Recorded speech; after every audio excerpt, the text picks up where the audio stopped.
കഠിനാധ്വാനികൾ പലപ്പോഴും കടുത്ത മാനസിക സമ്മർദ്ദങ്ങൾ അനുഭവിക്കും. ചിലർ സമ്മർദ്ദം താങ്ങാനാകാതെ ആ ജോലി തന്നെ ഉപേക്ഷിച്ച് സ്ഥലം വിട്ടു എന്ന് വരും. നമ്മളൊരു പ്രശ്നത്തിൽ കുടുങ്ങിപ്പോകുമ്പോൾ ഒരു ചെറിയ ഇടവേള എടുത്ത് മനസ്സല്പം ശാന്തമാക്കുന്നത് എന്തുകൊണ്ടും നന്നായിരിക്കും. തിരക്കിട്ട് കാര്യങ്ങൾ ചെയ്യുമ്പോൾ കിട്ടാത്ത വ്യക്തത മനസ്സ് സ്വസ്ഥമാകുമ്പോൾ കിട്ടും. MG രാധാകൃഷ്ണൻ ഇടവേള എടുത്ത് മനസ്സ് ശാന്തമാക്കിയപ്പോൾ മലയാളത്തിൽ ലഭിച്ചത് ഏറ്റവും ലാവണ്യ ഭംഗിയുള്ള അപൂർവ സുന്ദരമായ കുറേ പാട്ടുകളായിരുന്നു എന്ന് ഓർമ്മിക്കുക.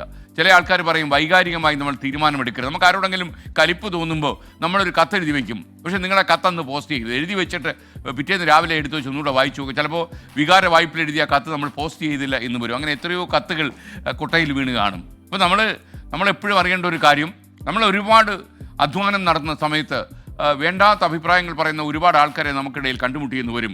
അവർ നമ്മളെ ബോറടിപ്പിച്ചെന്നും വരും. മാത്രമല്ല, ഒരിക്കലും അറിയാത്തൊരു കാര്യത്തെക്കുറിച്ച് അഭിപ്രായം പറയാൻ പല മലയാളികളും നല്ല താല്പര്യമെടുക്കും. ഇപ്പം റോക്കറ്റ് വിക്ഷേപണത്തെക്കുറിച്ച് ചോദിച്ചാലും BA മലയാളം പഠിച്ച ഒരാൾ ചിലപ്പോൾ മറുപടി പറഞ്ഞെന്ന് വരും. അപ്പോൾ അത് അങ്ങനെ ഒരു സ്വഭാവം നമ്മുടെ മലയാളി സമൂഹത്തിൽ ചില ആളുകൾക്കൊക്കെ ഉണ്ട്. അപ്പോൾ അങ്ങനെയുള്ളവർ നമ്മളെ മാനസികമായി തളർത്തിയെന്നും വരും. പക്ഷേ ആ തളർത്തലിൽ നിങ്ങൾ ചെയ്യേണ്ട കാര്യം, അതിൽ വികാര വിക്ഷോഭത്തിലാകാതെ അല്ലെങ്കിൽ വികാരം കൊള്ളാതെ സ്വല്പം അവധിയെടുത്ത് അങ്ങോട്ട് മാറി നിൽക്കുക. മനസ്സ് ശാന്തമായി കാർമേഘങ്ങളൊക്കെ പെയ്തൊഴിഞ്ഞു എന്ന് തോന്നുമ്പോൾ വീണ്ടും ആലോചിക്കുക. പിന്നെ നിങ്ങളുടെ വഴി ക്ലിയറാവും. മറ്റേ കുറ്റാക്കുറ്റിരുട്ട് മാഞ്ഞു പോകും. വികാരത്തിൻ്റെ ഇരുട്ട് മായുമ്പോൾ നേരെ നടന്നേക്കുക, ലക്ഷ്യത്തിലെത്തും.